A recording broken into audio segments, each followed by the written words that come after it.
hoping others will change? Do you believe that others will change in ways that will make you feel better? Do you hold out hope even when the other person's behavior isn't fundamentally different? Perhaps you look for the tiniest shred of evidence that something's changed and then hang on to that for days, weeks, months, or even years. Most of us do this in one way or another.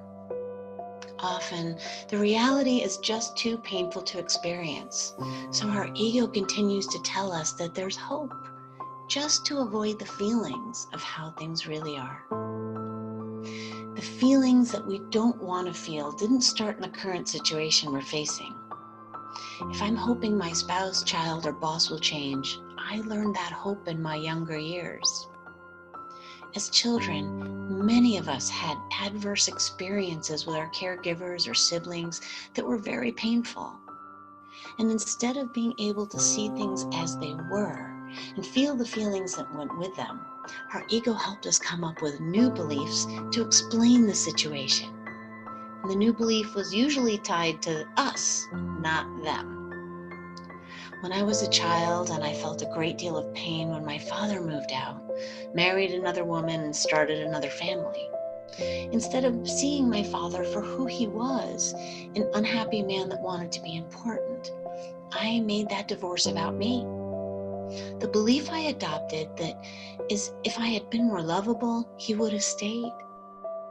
As I got older, I found myself in relationships with men who tended to abandon me emotionally. I held out hope that if I was lovable enough, they'd give me the attention and love that I craved. I would be happy with crumbs of attention that I got once in a while.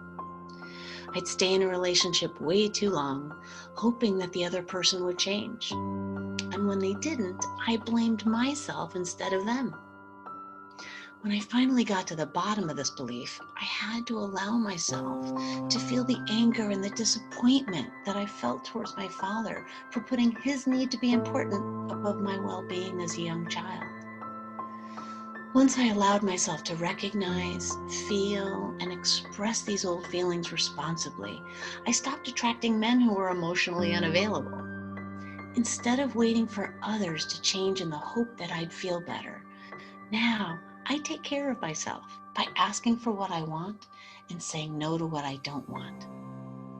What hopes are you willing to finally give up today?